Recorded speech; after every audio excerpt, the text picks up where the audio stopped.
हिंदू धर्म की पौराणिक कथाओं में महर्षि मार्कंडेय का नाम अत्यंत श्रद्धा से लिया जाता है। भगवान शिव के परम भक्त और अद्वितीय ज्ञान के धनी मार्कंडेय आज भी भक्ति और विश्वास की मिसाल बने हुए हैं। उनकी जीवन गाथा यह दर्शाती है कि अटल आस्था और दृढ़ संकल्प से किसी भी संकट को पार किया जा सकता है। पद्म पुराण के उत्तरखंड में वर्णित कथा के अनुसार महर्षि मृकंडु और उनकी पत्नी मरुदमती शिवभक्त दंपति थे। उन्होंने शिवजी से एक पुत्र की प्राप्ति के लिए तप किया। उनकी भक्ति से प्रसन्न होकर भगवान शिव ने उन्हें दो विकल्प दिए, एक अल्पायु लेकिन गुणी और धर्मनिष्ठ पुत्र, दूसरा दीर्घायु लेकिन मूर्ख पुत्र। मृकंडु दंपति ने पहले विकल्प को चुना और इस प्रकार जन्म हुआ मार्कंडेय का एक दिव्य बालक, जो बचपन से ही ध्यान, वेदों और धर्म ग्रंथों में लीन रहने लगा। जब मार्कंडेय 16 वर्ष के हुए तब उन्हें यह ज्ञात हुआ कि अब उनका जीवन शीघ्र ही समाप्त हो जाएगा। ये जानने के बाद भी वे विचलित नहीं हुए, बल्कि और भी गहराई से भगवान शिव की उपासना में लीन हो गए।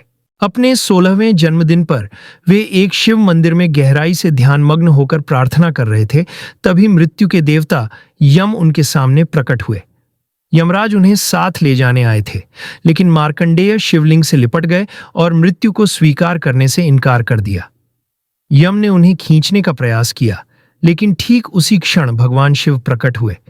उन्होंने यम को रोक दिया, उनका दंड तोड़ दिया और मार्कंडेय को वरदान दिया, अमरता का वरदान। इस दिव्य कृपा से मार्कंडेय चिरंजीवी कहलाए, अर्थात जो सदा अमर हैं। इसके बाद उन्होंने अपना जीवन भगवान शिव की सेवा और धर्म प्रचार में समर्पित कर दिया। उनकी विद्वत्ता और भक्ति इतनी महान थी कि उनके नाम पर एक संपूर्ण पुराण की रचना हुई, मार्कंडेय पुराण।